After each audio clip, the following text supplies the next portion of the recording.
નમસ્કાર. વલ્લભ યુથ ઓર્ગેનાઇઝેશનના સંસ્થાપક યુવા વૈષ્ણવાચાર્ય પૂજ્યપાદ શ્રી વ્રજરાજ કુમાર મહોદય શ્રી. વલ્લભ યુથ ઓર્ગેનાઇઝેશનનો મૂળ પુષ્ટિ સંપ્રદાયના અંદર કોઈ નેટવર્ક ઓરિએન્ટેડ સ્ટ્રક્ચર્ડ ઓર્ગેનાઇઝેશન નથી. અમારા ત્યાં દેશ વિદેશમાં હવેલીઓ ઘણી હતી, અલગ અલગ સંસ્થાઓના માધ્યમથી હવેલીનું નિર્માણ થયું, પણ એક સ્ટ્રક્ચર્ડ ઓર્ગેનાઇઝેશન જે એક નેટવર્ક સાથે કામ કરે એ અભાવમાંથી ક્યાંક પ્રેરણા થઈ કે અત્યારે સંપ્રદાયને આની તાતી જરૂર છે. તો વિવાહોનું પ્રથમ ગોલ હતું કે બાળકોને સુસંસ્કૃત કરવા, શિક્ષિત કરવા, દેશમાં યુવાનોને ધર્મ પ્રત્યે જોડવા. વિવાહોની ખાસિયત એ છે કે જુદા જુદા કન્ટ્રીમાં એનું રજિસ્ટ્રેશન છે અને ત્યાંના જ લોકો આ સંસ્થા ચલાવે. એ લોકોમાં એ ભય છે, જો અમે બાળકોને ધાર્મિક સંસ્કારો નહીં આપીએ, જો અમે બાળકોને મંદિરે નહીં લઈ જઈએ તો પાશ્ચાત્ય સંસ્કૃતિના અંદર તમે કે શ્રી કૃષ્ણ સંસ્કારધામ, કૃષ્ણ સંસ્કાર વર્લ્ડ જે ગોંડલ તાલુકા રાજકોટ જિલ્લામાં એક ખૂબ મોટા પાયે આખું સંકુલનું નિર્માણ થયેલું છે. ભગવાન શ્રી કૃષ્ણની આખા વિશ્વની સૌથી મોટી પ્રતિમા એ આપણે આ સંકુલમાં બનાવી છે. તો આપનું જે રીતે તિલક હોય, આ જે તિલક છે જી, એ ભગવાન શ્રી કૃષ્ણના ચરણનો અંગૂઠો છે. તો રાજકારણ અને ધર્મ, રાજકારણમાં તો ધર્મ હોવું જોઈએ, ધર્મમાં રાજકારણ નથી. ભગવાન શ્રી કૃષ્ણ એટલે જ આનંદ. યત કરોશી યદસ્નાસી યદ જુહોસી દદાસી યત, તમે જે કંઈ પણ કરો એ કૃષ્ણને અર્પણ કરો. હાલમાં રિલીઝ થયેલી એક ફિલ્મ છે, આપની સંસ્થા વલ્લભ યુથ ઓર્ગેનાઇઝેશને પણ વિરોધ કર્યો છે. સૌથી પહેલા તો આવી ફિલ્મો બનવી જ નથી. આવા પિક્ચરોના બનવાથી હિન્દુ ધર્મ અને સંપ્રદાયને એક હાનિ પહોંચતી હોય છે.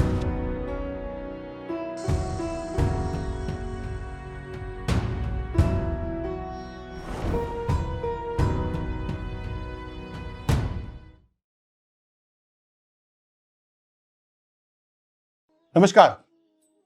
છેલ્લા 1.5 દાયકાના પત્રકારત્વમાં અનેક રાજકીય નેતાઓ, સ્પોર્ટ્સ સેલિબ્રિટીઓ, હિન્દી ફિલ્મી જગતના હસ્તીઓ, ધર્માચાર્યોઓ સાથે વાતચીત કરી છે, ઇન્ટરવ્યૂ કર્યા છે. પણ આજનો આ ઇન્ટરવ્યૂ ખૂબ ખાસ છે. 38 વર્ષની નાની ઉંમરે તેઓએ વિશ્વના 15થી વધુ દેશોમાં સનાતન હિન્દુ વૈદિક ધર્મનો ધ્વજ લહેરાવ્યો છે. પુષ્ટિ સંપ્રદાયની કહી શકાય સૌથી મોટી અને આંતરરાષ્ટ્રીય સૌથી પ્રથમ વલ્લભ યુથ ઓર્ગેનાઇઝેશનના સંસ્થાપક છે. વ્રજરાજ ધામ હવેલી વડોદરાના તેઓ ગાદીપતિ છે. પૂજ્યશ્રી, આપનું સ્વાગત છે. કેમ છો આપ?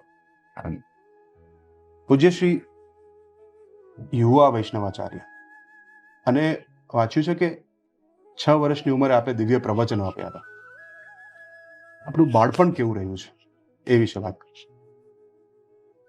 જગતગુરુ શ્રી વલ્લભાચાર્યજી મહાપ્રભુજીના 18મી પેઢીના અંદર જન્મ લેવાનું એક સૌભાગ્ય પ્રાપ્ત થયું. પરંપરાના અંદર જ એ ધાર્મિક સંસ્કારો પ્રાપ્ત થયા. અમારા કારેલીબાગની હવેલીમાં અને એના પૂર્વે જ્યાં અમારો જન્મ થયો વડોદરાના સિટી વિસ્તારમાં, ત્યાં નાગદમન શ્રીનાથજી પ્રભુ જે સાક્ષાત બિરાજમાન હતા. શ્રી બાલકૃષ્ણલાલજીની સેવા જે શ્રી વલ્લભાચાર્યજી મહાપ્રભુજીએ સાક્ષાત પોતે કરી હતી. શ્રીનાથજીની સેવા જે શ્રી ગુસાઈજીએ પોતે કરી હતી. અને એ ભગવત સ્વરૂપોના સેવાનો ક્રમ બાળપણથી જ જ્યારે પ્રાપ્ત થયો, રોજ સવારે સ્નાન કરીને અપરસમાં ઠાકોરજીના ચરણ સ્પર્શ, અમારા વડીલો જ્યારે ઠાકોરજીના શૃંગાર કરે ત્યારે એમના પાસે બેસીએ, એટલે એ સંસ્કારો પહેલાથી જ માતા પિતા દ્વારા, પિતામહચરણ દ્વારા, પૂજનીય શ્રીજીજી દ્વારા અને વડીલો દ્વારા પ્રાપ્ત થયા. એટલે જન્મથી જ આ રીતનું જ્યારે એક આધ્યાત્મિક બેકગ્રાઉન્ડ પ્રાપ્ત થયું હોય, પુષ્ટિ સંસ્કારો પ્રાપ્ત થયા હોય, તો જીવનમાં એક જ ઉદ્દેશ હતું કે વલ્લભકુલના અંદર જન્મ મળ્યું છે તો ભક્તિ પ્રચાર કરવા માટે, પુષ્ટિ પ્રચાર કરવા માટે, અને જેમ ગુસાઈજીએ સર્વોત્તમ સ્તોત્રના અંદર શ્રી મહાપ્રભુજીનું નામ આપ્યું છે, ભુવિ ભક્તિ પ્રચારિક કૃતે સ્વાન્વય કૃતપિતા સ્વવંશે સ્થાપિતા શેષ સ્વ મહાત્મ્ય સ્મયાપયા. આ ભૂતલ પર શ્રી મહાપ્રભુજીએ આ વલ્લભ વંશની સ્થાપના એટલે કરી કે આ ભૂતલ પર પુષ્ટિ ભક્તિ માર્ગનો પ્રચાર થાય. તો બાળપણથી જ આ સંસ્કારો હતા. અને જ્યારે અમારા વડીલો પિતૃચરણ પિતામહચરણ પૂજનીય શ્રીજીજી અને અમારા દાદાજીના પણ દાદાજી પિતામહચરણ ષષ્ઠ પીઠાધીશ્વર નિત્ય લીલાસ્ત વ્રજરતલાલજી મહારાજ શ્રી, એમની 5મી પેઢીએ મને જન્મ લેવાનો અવસર પ્રાપ્ત થયો. કદાચ અમારા સમસ્ત વલ્લભકુલ પરિવારના અંદર 5 પેઢી એક સાથે બિરાજમાન થઈ હોય એવો એ પ્રથમ અવસર હતો. એમની ઉંમર એ વખતે 90 વર્ષની અને એ વખતે મારો જન્મ થયો. એમના શતાબ્દી મહોત્સવે મારી ઉંમર 10 વર્ષની હતી. 5મી પેઢીએ એમને તિલક કરવાનું પણ એક સૌભાગ્ય પ્રાપ્ત થયું. તો આ રીતે જ્યારે એક પરંપરામાં સંસ્કારો પ્રાપ્ત થયા હોય તો બાળપણથી જ એક એવી ભાવના હતી કે જીવનને પુષ્ટિમાર્ગ માટે, સનાતન હિન્દુ વૈદિક ધર્મ માટે સમર્પિત કરવું છે અને એક એક શ્વાસ આ સંપ્રદાયને ધર્મના પ્રચાર માટે સમર્પિત બને.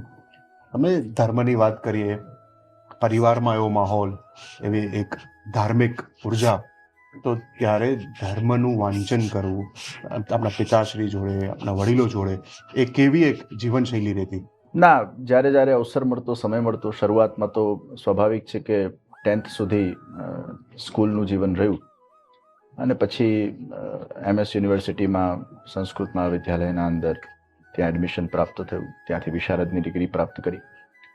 એ અરસાના અંદર અમારા પૂજ્ય પિતામહચરણ પાસે, પિતૃચરણ પાસે, માતૃચરણ પાસે, અમારા પિતામહચરણના ભ્રાતા શ્રી ચંદ્રગોપાલજી મહારાજ શ્રી, એમના પાસે સાંપ્રદાયિક અધ્યયન કરવાનો પણ એક અવસર પ્રાપ્ત થયો. અને મને પોતે પણ સ્વાધ્યાય કરવામાં પહેલાંથી ખૂબ રુચિ અને રસ. સવારે વહેલો ઉઠી જવું અને 2-3 કલાક મારું પોતાનું નિત્ય સ્વાધ્યાય ક્રમ રહેતું. અને પછી જ્યારે 2007માં 35 દિવસ હું હોસ્પિટલના બિછાને હતો અને એ બેડ રેસ્ટ ઉપર શ્રીનાથજીના ચરિત્રોનું ખૂબ ચિંતન કર્યું અને ત્યારે પછી મને કથા કરવાની પ્રેરણા મળી. 2007થી કથાની પ્રેરણા પ્રાપ્ત થઈ. 2010માં પ્રથમ કથાનું આયોજન કરવામાં આવ્યું અને દેશ વિદેશમાં પછી નિસ્વાર્થ ભાવે, કારણ કે એ વખતે જે હોસ્પિટલના અંદરનો જે પ્રસંગ હતો એમાં મારા પગમાં કમ્પાર્ટમેન્ટ સિન્ડ્રોમ થઈ ગયું હતું. કોમન પેરોનિયલ નર્વ આખી ડેમેજ થઈ ગઈ હતી અને એ સમયના અંદર ડૉક્ટરે મારા પગને બચાવી લીધું એ જ ઘણું હતું. નસને નહોતા બચાવી શક્યા. બરાબર. કદાચ એક લાઈફ ટાઈમ ડિફેક્ટ પણ રહી શકે એવી એક સ્થિતિ બનતી હતી. મેં શ્રીનાથજી બાવાને વિનંતી કરી, હે પ્રભુ, મને આ પગ ભેટ રૂપે આપો અને જો આ પગ મને ભેટ રૂપે પ્રાપ્ત થશે તો હોસ્પિટલમાંથી ડિસ્ચાર્જ થઈને એક એક ક્ષણ દેશ અને વિદેશના અંદર આપના ચરિત્રોને જન સુધી મારે લઈ જવા છે. શ્રીનાથજીની કથા, કૃષ્ણની કથા જન સુધી લઈ જવામાં પ્રભુ આપને નિમિત્ત બનાવો. અને જે અમારી પરંપરા રહી છે કે નિસ્વાર્થ ભાવે કથા કરવી, કથાના નિમિત્તે એક પણ પૈસો ન લેવો, કથા ચાર્જેબલ નહીં પણ રિચાર્જેબલ કરવામાં આવે, એ ભાવનાથી પછી શ્રીનાથજીને વિનંતી કરી. પ્રભુએ ચમત્કાર કર્યો. 6 મહિનામાં મારા આખા પગની રિકવરી આવી ગઈ. નર્વ્સ પણ મારી ઓલમોસ્ટ રિકવર થઈ ગઈ અને ત્યારથી પછી એક કથાનો દોરનો એક મંગલ શુભારંભ કરવામાં આવ્યો. આજે વલ્લભ યુથ ઓર્ગેનાઇઝેશનની આપણે જો વાત કરીએ તો તે દેશ વિદેશમાં એક ધર્મનો માહોલ ફેલાવે છે. 30થી વધુ હવેલીઓ છે. હાલમાં પણ આપ વિદેશમાં હતા. ઘણા યુથ અને યુવાનોને આપ સાથે જોડો છો, વૈષ્ણવોને સાથે જોડો છો અને આપણે વલ્લભ યુથ ઓર્ગેનાઇઝેશનનો ગુરુ 2007માં જેમ મેં પૂર્વમાં કીધું કે જ્યારે હું આ કષ્ટના સમયમાં હતો તે વખતે આ જ વિચાર આવેલો કે પુષ્ટિ સંપ્રદાયના અંદર કોઈ નેટવર્ક ઓરિએન્ટેડ સ્ટ્રક્ચર્ડ ઓર્ગેનાઇઝેશન નથી જે બીજા સંપ્રદાયોના અંદર એ વખતે હતી. અમારા ત્યાં દેશ વિદેશમાં હવેલીઓ ઘણી હતી. અલગ અલગ સંસ્થાઓના માધ્યમથી હવેલીનું નિર્માણ થયું હતું, પણ એક સ્ટ્રક્ચર્ડ ઓર્ગેનાઇઝેશન જે એક નેટવર્ક સાથે કામ કરે એવા ઓર્ગેનાઇઝેશનનો અભાવ હતો. એ અભાવમાંથી ક્યાંક પ્રેરણા થઈ કે અત્યારે સંપ્રદાયને આની તાતી જરૂર છે. એટલે પછી વલ્લભ યુથ ઓર્ગેનાઇઝેશન VYOનો એક વિચાર ઊભો થયો કે પુષ્ટિ માર્ગીય વૈષ્ણવ સંપ્રદાયના વિશ્વભરના અંદર 5 કરોડથી પણ વધારે વૈષ્ણવો છે. વૈષ્ણવોને કઈ રીતે સંગઠિત કરી શકાય અને એ સંગઠન માટે થઈને પછી દેશ વિદેશમાં મારા પ્રવાસો થયા. ઘણા બધા ગ્રુપ્સ ઓફ જુદા જુદા લોકોને કન્વિન્સ કરવામાં આવ્યા. જુદા જુદા સમાજો ચાલતા હતા. એ સમાજોને પછી એક અમરેલા અંતર્ગત અમે લાવ્યા. અને એટલે આજે વિવાયો વિશ્વના 15 દેશોના અંદર અત્યારે કાર્યરત છે. જી. અને લગભગ 7 દેશોમાં હવેલીઓના સેન્ટર્સના પ્રોજેક્ટો આપણા ચાલી રહ્યા છે.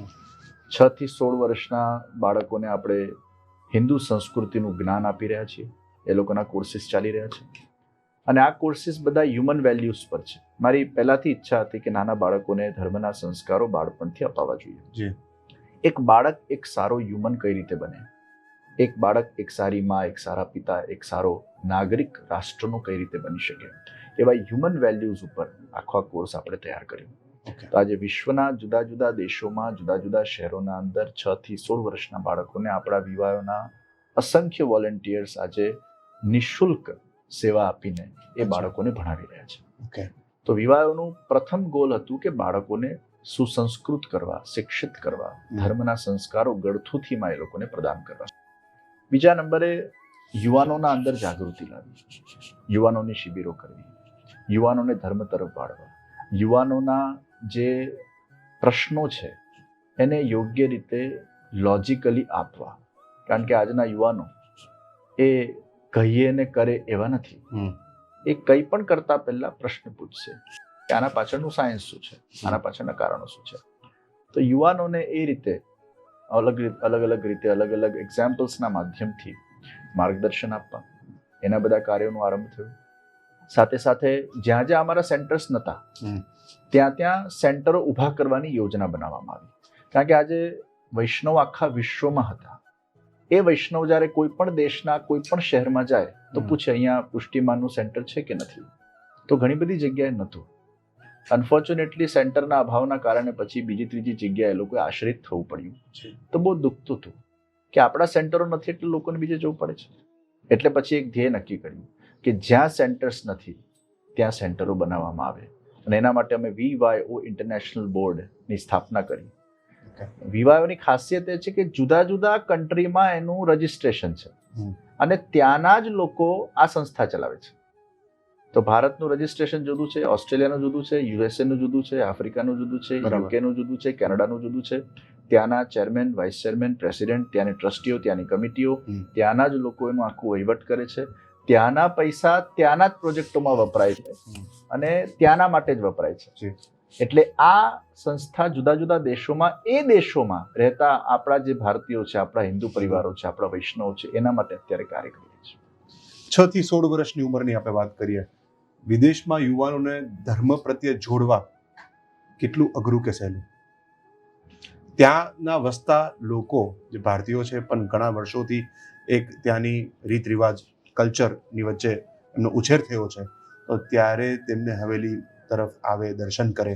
ત્યાંના જે માતા પિતા છે એ ખૂબ જાગૃત છે. એ લોકોમાં એ ભય છે, જો અમે બાળકોને ધાર્મિક સંસ્કારો નહીં આપીએ, જો અમે બાળકોને મંદિરે નહીં લઈ જઈએ, જો અમે બાળકોને આ રીતે એજ્યુકેશન સ્પિરિચ્યુઅલી નહીં આપીએ તો પાશ્ચાત્ય સંસ્કૃતિના અંદર તણાઈ જશે. ત્યાંના પેરેન્ટ્સ ખૂબ ઈચ્છે છે કે અમારા બાળકોને હિન્દુ સંસ્કારો પ્રાપ્ત થાય. અને એટલે પેરેન્ટ્સની જે અવેરનેસ છે એ ખૂબ છે. અને એટલે જ અમેરિકામાં અને યુકેમાં, ઓસ્ટ્રેલિયામાં, બધી જગ્યાએ, કેનેડામાં ઘણા બધા બાળકો, ઇવન પેરેન્ટ્સે એમાં શ્રમ લેવો પડે છે.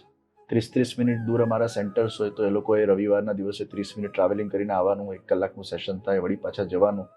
તો સ્પેશિયલી 2 કલાકનો સમય એ લોકો પોતાના બાળકો માટે કાઢતા પણ હોય છે. નો ડાઉટ કોવિડમાં અમે લોકો ઓનલાઈન ક્લાસીસ ચાલુ કર્યા હતા, પણ જે પેરેન્ટ્સમાં જાગૃતિ છે એ ખૂબ મોટી છે અને એ બહુ સારી વાત છે. એટલે બાળકો ખૂબ સારી રીતે સુસંસ્કૃત થઈ રહ્યા છે અને મને વિશ્વાસ છે કે અત્યારે જે સંસ્કારો એ બાળકોને અપાઈ રહ્યા છે એ કાયમ માટે, કારણ કે દીપકની જ્યોત કલાકો પર્યંત ટકે પણ સંસ્કારોની જ્યોત એ જીવન પર્યંત ટકતી. કે શ્રી કૃષ્ણ સંસ્કારધામ રાજકોટમાં ગોંડલની બાજુમાં આપ તેનું અત્યારે નિર્માણ થઈ રહ્યું છે, તેના વિશે થોડી માહિતી આપો. કૃષ્ણ સંસ્કાર વર્લ્ડ જે ગોંડલ તાલુકા, રાજકોટ જિલ્લામાં ચોરડી મુકામે 55 વીઘા જગ્યામાં અને બીજી હમણાં 9 વીઘા અમને દાનમાં આવી છે. એટલે એ ખૂબ મોટા પાયે આખું સંકુલનું નિર્માણ થઈ રહ્યું છે. હજી સુધી પુષ્ટિમાર્ગે વૈષ્ણવ સંપ્રદાયમાં આ પ્રકારના સંકુલોનું નિર્માણ નહોતું કરવામાં આવ્યું. એક જ જગ્યા ઉપર 84 કોષ વ્રજના દર્શન લોકોને થાય. પુષ્ટિમાર્ગીય વૈષ્ણવો ખૂબ વ્રજમાં જતા હોય છે, ગિરિરાજની પરિક્રમા કરતા હોય છે, દુગ્ધાભિષેક કરતા હોય છે, કુંડવારા ધરતા હોય છે. વ્રજભૂમિ એ પુષ્ટિમાર્ગનું પણ પ્રાગટ્ય સ્થાન છે. ભગવાન શ્રી કૃષ્ણની સાક્ષાત ભૂમિ છે. કદાચ વ્રજમાં સૌથી વધારે અગર કોઈ લોકો જતા હશે તો આપણા વૈષ્ણવો જતા હશે, કારણ કે ગિરિરાજજીમાં લોકોને એટલો ભાવ, યમુનાજીમાં એટલો ભાવ, મહાપ્રભુજીની બેઠકજીઓ ત્યાં છે. તો 84 કોષ વ્રજને એક મિનિએચર ફોર્મમાં બનાવવાનું આખો એક પ્રોજેક્ટ છે કે આ કૃષ્ણ સંસ્કાર વર્લ્ડમાં કોઈ આવે એટલે વ્રજના બધા જ લીલા સ્થલી જે ભગવાન શ્રી કૃષ્ણની છે એને એ અનુભવી શકે, એને માણી શકે. જે બાળકો કદાચ હજી વ્રજમાં નથી ગયા એ આ સંકુલમાં આવીને કૃષ્ણની લીલાઓને અનુભવી શકે અને પછી એને સાક્ષાત વ્રજમાં જવાની પણ ઈચ્છા થાય, એ તીર્થ સ્થાનમાં જવાની પણ ઈચ્છા થાય. સાથે સાથે વિશાળ ગિરિરાજજી બનશે. ગિરિરાજજીના અંદર 7 સ્વરૂપ હવેલી બનાવવામાં આવશે. ઉપર ધ્વજા પધરાવવામાં આવશે. વૈષ્ણવ સાધકાશ્રમ આપણે બનાવી રહ્યા છીએ. હજી સુધી પુષ્ટિ માર્ગના અંદર સંતો બનાવવામાં નતા આવ્યા. તો પ્રથમવાર અપરિણિત, પરિણિત અને પરવારેલા એ પ્રમાણે ડેડિકેટેડ લોકો, જે લોકો સાત્વિક જીવન શૈલીથી પોતાનું આત્મકલ્યાણ કરવા માંગે છે એવા સંતો આપણે બનાવી રહ્યા છે. તો 250 થી પણ વધારે સંતો એક જગ્યા પર રહી શકશે એવી આખી વ્યવસ્થા, જે ટોટલી સંકુલને આશ્રિત હશે. આ સંપ્રદાય વિશે, ધર્મ વિશે વાંચન કરે, જાણે અને ત્યાં જ રહે, ત્યાં જ સેવા આપે અને ત્યાંથી પછી દેશ વિદેશમાં પ્રવાસ પણ કરી શકે. જે સંતોનું ટ્રેનિંગ પણ ત્યાં થશે અને પછી અલગ અલગ આપણા મંદિરો થાય, હવેલીઓ થાય, અલગ અલગ શહેરોમાં પણ એ લોકો જઈ શકે, ત્યાં પછી પ્રચાર કાર્ય કરે. પણ એનું ટ્રેનિંગ સેન્ટર અહીંયા બનશે અને અમુક અહીંયા રહી પણ શકશે. અતિથિ ભુવન બનશે. સાથે સાથે સ્કૂલ, ગુરુકુલ, કોલેજ. ભગવાન શ્રી કૃષ્ણની આખા વિશ્વની કદાચ સૌથી મોટી પ્રતિમા એ આપણે આ સંકુલમાં બનાવી રહ્યા છે. પણ અત્યારે એક એવી પરિકલ્પના નક્કી કરી છે કે ભગવાન શ્રી કૃષ્ણનું એક અદ્ભુત સ્વરૂપ, જે કદાચ કોઈએ હજી સુધી કલ્પ્યું પણ ન હોય, જેમ શિવજીનું નાથદ્વારામાં ખૂબ સુંદર મૂર્તિ બનાવવામાં આવી, તો ભગવાન શ્રી કૃષ્ણની આ જ પ્રકારે એક વિશાળ અદ્ભુત સ્વરૂપ આખા વિશ્વમાં કદાચ સૌથી ઊંચું અને દિવ્ય એ આપણે આ કૃષ્ણ સંસ્કાર વર્લ્ડમાં બનાવી રહ્યા છે. એમાં લેસર ફાઉન્ટેન શો પણ આખો થશે, વોટર ફાઉન્ટેન શો પણ આખો થશે. ભગવાન શ્રી કૃષ્ણની સુંદર સુંદર લીલાઓને ત્યાં પ્રસ્તુત કરવામાં આવશે. એટલે એક દર્શનીય સ્થળ, કોઈ પણ સંપ્રદાયના હોય એ આ જોવા આવશે. એ પ્રકારનું આખું એક આયોજન. અને સાથે સાથે મલ્ટી સ્પેશિયાલિટી હોસ્પિટલનું પણ આપણે એમાં એક આયોજન કરી રહ્યા છે. એટલે એના માટે પણ અમને એક જગ્યા પ્રાપ્ત થઈ છે, જેમ મેં પૂર્વમાં કીધું. એટલે ત્યાં આખી એક હોસ્પિટલ પણ આપણે બનાવીશું. એટલે સ્વાસ્થ્ય, શિક્ષણ અને સંસ્કાર, આ ત્રણેયનો સમન્વય એટલે અને ધર્મના આધારિત જ છે. તો આપણે શિક્ષણની વાત કરીએ તો ત્યાં કોઈ સંસ્કૃત માધ્યમ ઉપરનું કોઈ શિક્ષણ, સ્કૂલ, કોલેજીસની છે, એમાં કોઈ અલગ પ્રકારે એ રીતે આપણે વૈદિક પરંપરાના મુજબ અભ્યાસમાં આપીશું, કઈ રીતનું હશે? કે આપણા હિન્દુ વૈદિક સંસ્કારો એમાં આપવામાં આવશે. એકેડેમિક સ્ટડીઝ વાળી આખી સ્કૂલ રહેશે. એટલે કોઈ પણ બાળક એમાં ભણી શકે છે, પણ સંસ્કાર સાથેનું એજ્યુકેશન, એનો આખો કોર્સ અમે લોકોએ તૈયાર કરેલો છે. એના એક એક્સ્ટ્રા પીરિયડ પણ આવશે અને થોડુંક હ્યુમન વેલ્યુઝ ઉપર બાળકોને આપણે ભણાવવું છે. દાખલા તરીકે 6ઠા ધોરણમાં બાળક આવે તો 6ઠા ધોરણમાં જ એ બાળકને આપણે કેમ ન ભણાવીએ કે વ્યસનથી શું નુકસાન થાય. 6ઠા ધોરણમાં જ અગર બાળક એવું ભણી લે અને એને અમુક એવા દાખલાઓ આપવામાં આવે, જે લોકો એકદમ શિખર પર પહોંચ્યા અને વ્યસનના કારણે એકદમ એમનું ડાઉનફોલ થઈ ગયું, એવા લોકોના એમને એક્ઝામ્પલ્સ આપવામાં આવે, એ ભણાવવામાં આવે કે ડ્રગથી શું નુકસાન થયું, શરાબથી શું નુકસાન થયું, સિગરેટથી શું નુકસાન થયું. એ 6ઠા ધોરણમાં બાળક અગર ભણી લે તો એના ગળથુથીમાં વસ્તુ બેસી જાય કે આ મારા માટે કેટલું નુકસાનકારક છે. એ અભ્યાસક્રમમાં જ આવી જવું જોઈએ અને એ હ્યુમન વેલ્યુઝ અમે ભણાવવા ઈચ્છી રહ્યા છીએ. તો આ આખી સ્કૂલ જે આપણે બનાવીશું અહીંયા, એમાં ગળથુથીમાં આવા અમુક હ્યુમન વેલ્યુઝ આપણે મૂકીશું. પુષ્ટિ માર્ગીય વૈષ્ણવ સંપ્રદાય વિશે થોડું જણાવો. જગતગુરુ શ્રી વલ્લભાચાર્યજી મહાપ્રભુજી સનાતન હિન્દુ વૈદિક ધર્મના 5મા આચાર્ય છે. શ્રી મહાપ્રભુજી જ્યારે ભારતની પરિક્રમા કરતા 3 વાર પરિક્રમા કરી અનેક દૈવી જીવોને એમને શરણમાં લીધા. પરિક્રમા કરતા કરતા વ્રજમાં પધાર્યા. શ્રાવણ સુદ એકાદશી, શ્રાવણસ્યામ મલે પક્ષે એકાદશ્યામ મહાનિશી સાક્ષાત ભગવતા પ્રોક્તમ તદક્ષરશઃ ઉચ્યતે. યમુનાજીના ઘાટ પર શ્રી મહાપ્રભુજી બિરાજમાન હતા. પોતાની સમાધિ અવસ્થામાં દામોદરદાસ હરસાનીજી પોતાના સેવક હતા, એમના ખોળામાં પોઢી રહ્યા હતા. એ વખતે રાત્રે 12 વાગે ભગવાન શ્રી કૃષ્ણ સાક્ષાત પ્રગટ થયા. પ્રગટ થઈને શ્રી મહાપ્રભુજીને બ્રહ્મ સંબંધ મંત્ર પ્રદાન કર્યું.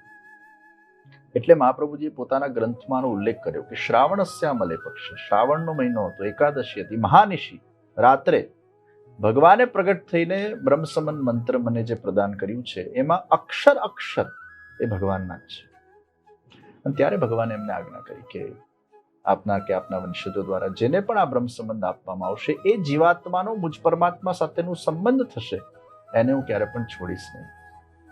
એના ભગવદ સેવાના અંદર જે કંઈ પણ દોષો અંતરાય બનતા હશે બધા દોષો એના દૂર થશે. અને ભગવત સેવા જ્યારે કરે છે ત્યારે ભગવત કૃપાથી એને પ્રભુના ધામની પુનઃ પ્રાપ્તિ થાય છે, જે ભગવાનનું ગોલોક ધામ છે, ત્યાં એને પ્રાપ્ત થાય છે. તો ભગવાનની કૃપા વડે ભગવાન સુધી પહોંચવાનો જે માર્ગ એ પુષ્ટિ માર્ગ છે. આ કૃપાનો માર્ગ છે. નિષ્કામ શુદ્ધ પ્રેમ લક્ષણા ભક્તિ શ્રી મહાપ્રભુજી શીખવી છે. ભગવાન પાસે કોઈ માંગણી નથી કરવાની. પ્રાર્થિત એવા તત કિમ સ્યાત સ્વામ્ય અભિપ્રાય સંશયાત.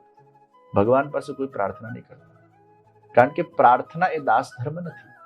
ભગવાનની સેવા આપણે દાસ ભાવથી કરીએ છીએ. એક માં જ્યારે બાળકની પરવરિશ કરે છે ત્યારે એક સેલ્ફલેસ પ્રેમ એના અંદર હોય છે. કોઈ એની અપેક્ષા નથી, કોઈ માંગણી નથી. એમ આત્માનું કર્તવ્ય એ ભગવાનની સેવા છે. આ આખો કૃષ્ણ સેવા સદા કાર્યનો સિદ્ધાંત. આપનું જે રીતે તિલક હોય છે એનો મહિમા, આ જે તિલક છે જી એ ભગવાન શ્રી કૃષ્ણના ચરણનો અંગૂઠો છે. એટલે અંગૂઠાને તમે જોશો તો એનો આકાર યુ હોય છે, રાઈટ. એટલે ચરણના અંગૂઠાને આપણે આમ માથે મૂકીએ એટલે આખો યુ આકાર આવ્યો. એટલે આ યુ જે છે એ ભગવાનના ચરણના અંગૂઠાના ભાવથી અમે એને મસ્તક પર પ્રસ્થાપિત કરીએ છીએ. ઠાકોરજીની વાત કરી, પુષ્ટાવેલા ઠાકોરજી જે વાત કરે, દરેક વૈષ્ણવ પરિવારમાંથી મોટા ભાગે ઘણા લોકો એ ઘરમાં બિરાજમાન રાખતા હોય છે, તેની પણ એક આખી ક્રિયા એ લોકો કરતા હોય છે. એ બાબતે શું છે? મર્યાદા માર્ગમાં મૂર્તિ પ્રતિષ્ઠા થાય છે, જેને પ્રાણ પ્રતિષ્ઠા કહીએ છીએ. પુષ્ટિ માર્ગમાં સ્વરૂપ આવિર્ભાવ થાય છે. સર્વોત્તમ સ્તોત્રમાં ગુસાઈનજી શ્રી મહાપ્રભુજી માટે કીધું અદેદાન દક્ષશ્ચ મહોદાર ચરિત્રવાન. મર્યાદા માર્ગમાં પણ આપ જોતા હશો કે મંદિરોમાં ભગવાન પ્રાણ પ્રતિષ્ઠિત થઈને બિરાજમાન હોય છે, પણ ભક્તોના ઘરે કેવલ મૂર્તિઓ હોય છે, એની પ્રાણ પ્રતિષ્ઠા નથી થતી હોતી. પુષ્ટિ માર્ગ જ એક એવો સંપ્રદાય છે કે જ્યાં હવેલીમાં તો ઠાકોરજી સ્વરૂપ આવિર્ભૂત થઈને બિરાજમાન હોય જ છે, પણ વૈષ્ણવના ઘરે ઘરે પણ એ સ્વરૂપ આવિર્ભાવ કરીને એ પુષ્ટ કરીને એ ઠાકોરજીને પધરાવવામાં આવે છે. એનું ઘર જ હવેલી બની જાય છે, એનું ઘર જ મંદિર બની જાય છે, એનું ઘર જ વ્રજભૂમિ બની જાય છે, એનું ઘર જ એ ભગવાનના એક ક્રીડાની એક સ્થલી બની જાય છે, એનું ઘર જ એ ભગવદ નિકુંજ બની જાય છે. તો આ આખો અદ્ભુત કૃપા ગુરુએ આ સંપ્રદાયમાં કરી છે. અને એટલે જ ગુરુ એ ગોવિંદને ઘર ઘરમાં પધરાવે છે. તો એ પુષ્ટાવીને જ્યારે ઠાકોરજી બિરાજમાન થાય છે આવિર્ભૂત થઈને. હવે પ્રાણ પ્રતિષ્ઠા અને આવિર્ભાવમાં એક અંતર એવો છે કે એક છે કાચની બરણી હોય અને એમાં તમે મિશ્રી ભરો અને એ બરણી ફૂટી જાય તો મિશ્રી વેરાઈ જાય. કાચની બરણીમાં મિશ્રી ભરવું એ પ્રાણ પ્રતિષ્ઠા છે. અને કદાચ મૂર્તિ ખંડિત થઈ જાય તો એમાંથી પ્રાણ નીકળી જાય. એટલે મર્યાદા માર્ગમાં અગર કોઈ મૂર્તિ ખંડિત થઈ જાય તો ખંડિત મૂર્તિની પૂજા થતી નથી, એ પ્રાણ જતા રહે. વેરેસ પુષ્ટિ માર્ગના અંદર બરણીમાં મિશ્રી નથી ભરાતી, બરણીને જ મિશ્રી રૂપ બનાવવામાં આવે છે. બરણી બીકમ્સ મિશ્રી. જી એ જે સ્વરૂપ છે એમના અંગ અંગમાં ઠાકોરજી બિરાજમાન થઈ જાય છે. એમાં કદાચ એકાદ અંગ ભાંગી પણ જાય તો પણ એમાંથી ઠાકોરજીનો પ્રાણ નીકળતા નથી, કારણ કે સ્વરૂપ આવિર્ભાવ છે. બરણી જ મિશ્રી બની ગઈ છે, જી. બરણી માં મિશ્રી નથી. એટલે એ સ્વરૂપ આવિર્ભાવનો ક્રમ પુષ્ટિ માર્ગના અંદર છે. ખંડિત સ્વરૂપની પણ સેવા આપણા ત્યાં થાય છે.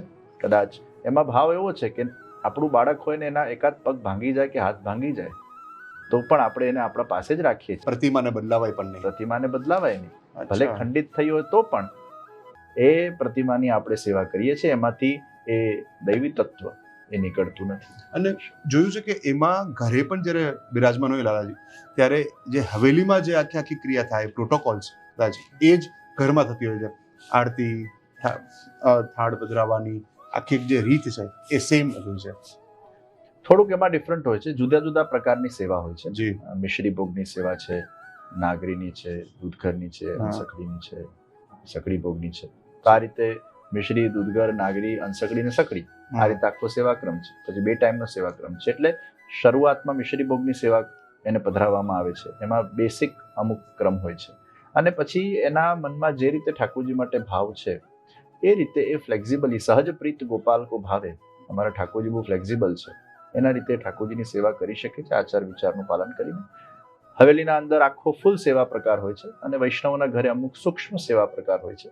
પણ ધીરે ધીરે અમુક ઘણી જગ્યાએ એવા પણ છે કે હવેલી વત એમના ઘરે આખું સેવા પ્રકાર એ રીતે જ એસ્ટાબ્લિશ કરેલો છે. કરી શકે. અને એટલો હસબન્ડ વાઈફ બંને ટાઈમ ઠાકોરજીની સેવા, શૃંગાર આદિનો આખો ક્રમ, સામગ્રીનો ક્રમ, અને એ જ રીતે ભગવત સેવામાં જ એ ઓતપ્રોત થઈ ગયા હોય.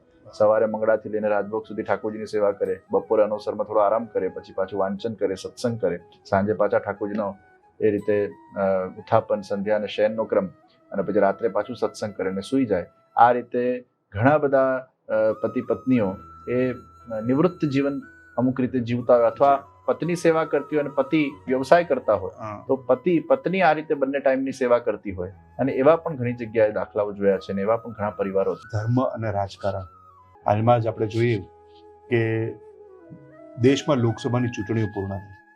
એમાં વડોદરાના જે હમણાં જે ચૂંટાયેલા સાંસદ છે તે વલ્લભ યુથ ઓર્ગેનાઇઝેશનના શહેર પ્રમુખ છે. જ્યારે તેમના નામની જાહેરાતે આપને દંડવત પ્રણામ કરીને આપના આશીર્વાદ લીધા. ત્યારબાદ ચૂંટણીની પ્રક્રિયા ચાલુ થઈ અને જીત્યા બાદ પણ ફરી એકવાર આપની પાસે આવી અને આપના આશીર્વાદ લીધા. તો રાજકારણ અને ધર્મ ક્યાંક ને ક્યાંક કોઈને લાભ મળે છે ધર્મના સાથે જોડાયેલા હોવા, એનાથી તમે એવું માનો છો? રાજકારણમાં તો ધર્મ હોવું જ જોઈએ, ધર્મમાં રાજકારણ ન હોવું જોઈએ. હા. રાજનીતિ છે એ ધર્મયુક્ત હોવી જોઈએ અને ધર્મ હંમેશા કેન્દ્રના સ્થાને જ હોય છે. કારણ કે ધર્મ એ શું કરવું ને શું ન કરવું એનો વિવેક શીખવે છે. રાષ્ટ્ર સેવા અગર ઈમાનદારીથી કોઈ પણ રાષ્ટ્ર સેવક અગર કરવા માંગતું હોય તો એને ધર્મને તો પહેલા કેન્દ્રમાં રાખવા જ પડશે. ખૂબ આનંદની વાત છે કે વડોદરા શહેરના અમારા વિવાહોના પ્રમુખ એ સંસદમાં જઈને બેઠા છે અને અમારા વિવાહ વિશ્વ પરિવાર એનું ગૌરવ લે છે.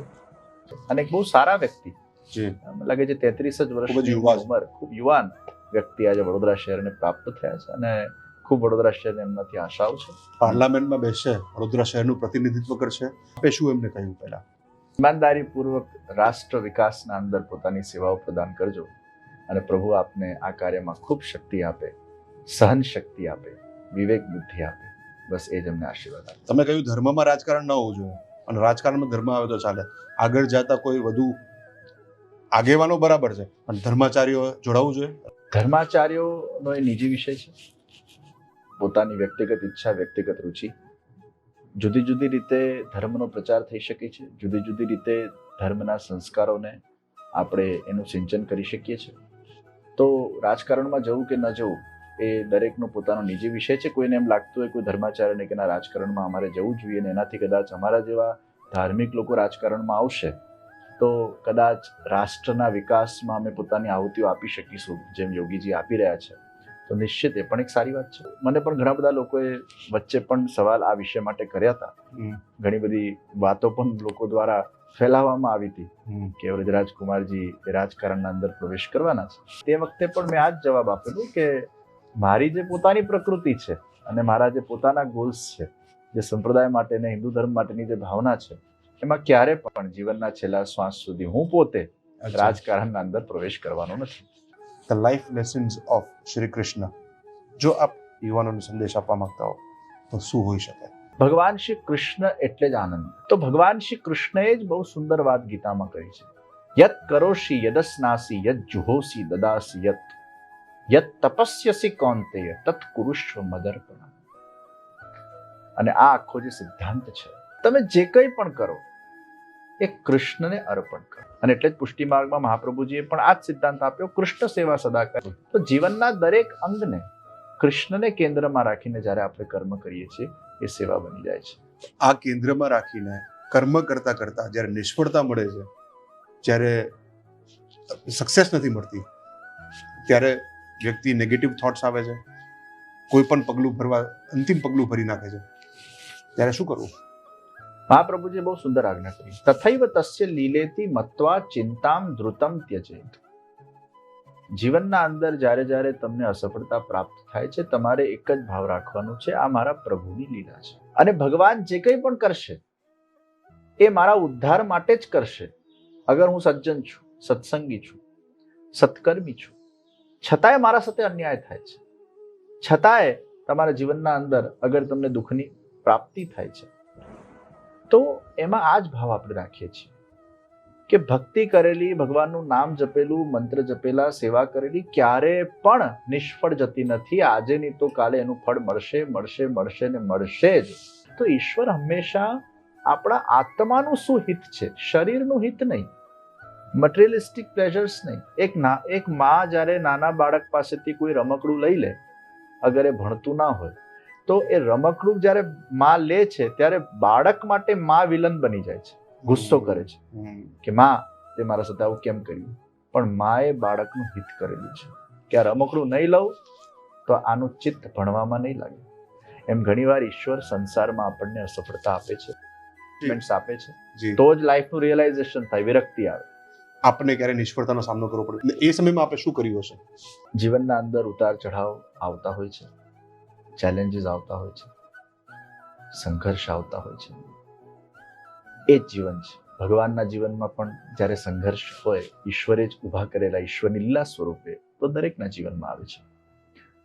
પણ ભગવદ આશ્રય, આ જ વિચાર, આ વિચારથી આપણે પહેલા તો એ પરિસ્થિતિને સ્વીકારીએ છીએ.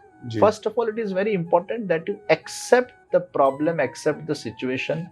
એને એક્સેપ્ટ કરો. શું મોટાભાગના લોકો એક્સેપ્ટ નથી કરતા અને પ્રશ્ન કરવા લાગે, ઓ મારા સાથે કેમ થયું, શું કામ ભગવાન મને દુઃખ આપે છે, રાઈટ, શું કામ મારા સાથે જ આવું થાય છે બીજાના સાથે નથી થતું, why I am the culprit.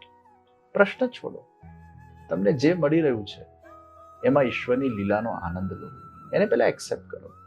And every problem has a solution. પરિસ્થિતિ આપણા હાથમાં નથી, સિચ્યુએશન આપણા હાથમાં નથી, ખાલી આપણા હાથમાં એક જ વસ્તુ છે, આપણું મૂડ. ખરાબ પરિસ્થિતિમાં પણ હેપી રહેવું છે કે અનહેપી રહેવું છે એ આપણે નક્કી કરીએ. હાલમાં રિલીઝ થયેલી એક ફિલ્મ વિશે, જેમાં અનેક વૈષ્ણવોએ, ધર્માચાર્યોએ અને આપની સંસ્થા વલ્લભ યુથ ઓર્ગેનાઇઝેશને પણ વિરોધ કર્યો હતો કે એ જે ફિલ્મમાં જે કંઈ દર્શાવવામાં આવ્યું હતું એનો વિરોધ હતો, સંપ્રદાયે વિરોધ કર્યો હતો. શા માટે? સૌથી પહેલા તો આવી ફિલ્મો બનવી જ ન જોઈએ.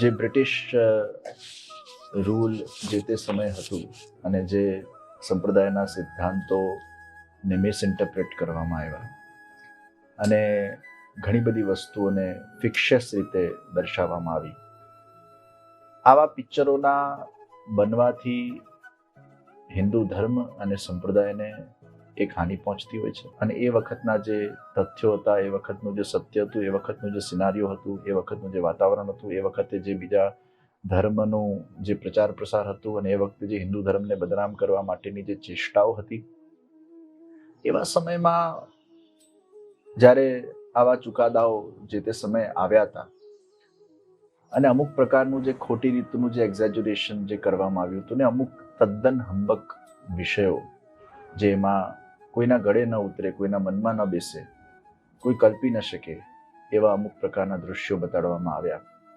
એ ખરેખર અત્યંત દુઃખ. પહેલા તો સત્ય પણ શિવમ સુંદરમ, આપણે સત્યમ શિવમ સુંદરમ કહીએ છીએ, તો સત્ય શુભ હોવું જોઈએ.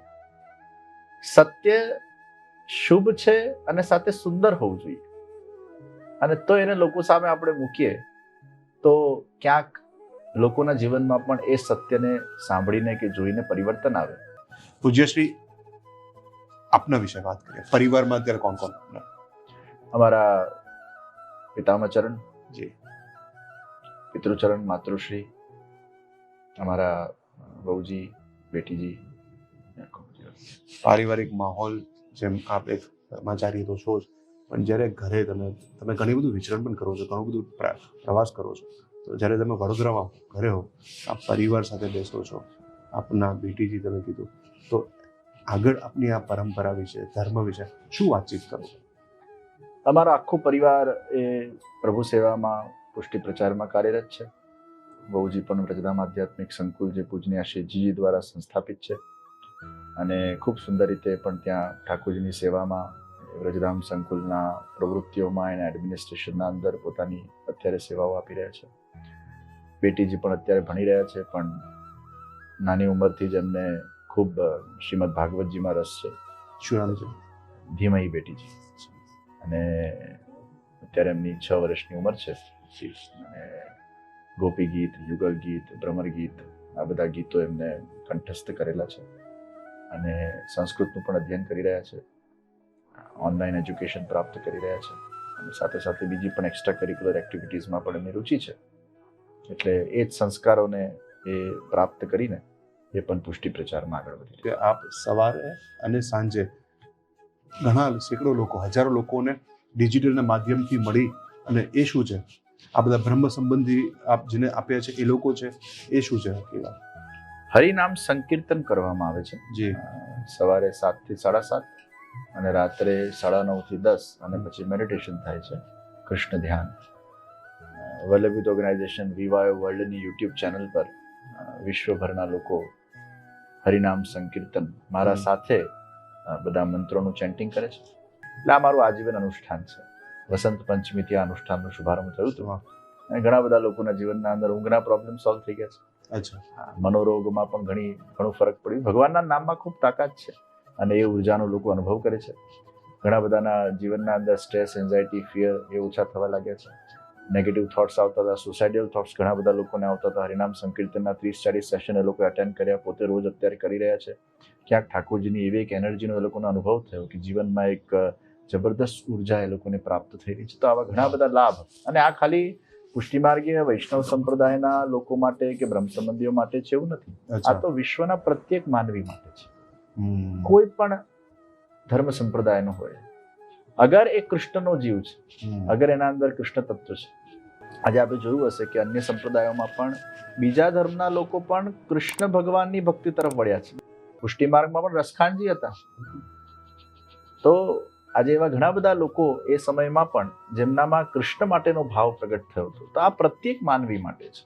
પ્રત્યેક માનવીના અંદર એ આધ્યાત્મિક ચેતનાને ઉજાગર કરવા માટેનું હરિનામ સંકીર્તન છે, અને ઘણા બધા લોકો એમાં જોડાઈ ગયા. આપ શાસ્ત્રીય સંગીત સાથે પણ શાસ્ત્રીય ગાયન પણ કરો છો. આપે આનું કોઈ આપના જ પરંપરામાં આપણે ફોર્મલ ટ્રેનિંગ કેવું? કારણ કે કૃષ્ણ ભગવાનની પરંપરાથી જે સંસ્કાર પ્રાપ્ત થયા, જેનેટિક સંસ્કાર પ્રાપ્ત થયા, એ જ મેં એનો અભ્યાસ નથી કર્યો. આ બસ પ્રભુ અંદર વધારે છે, અને એ જ ગવડાવે છે, એ જ બોલાવે છે.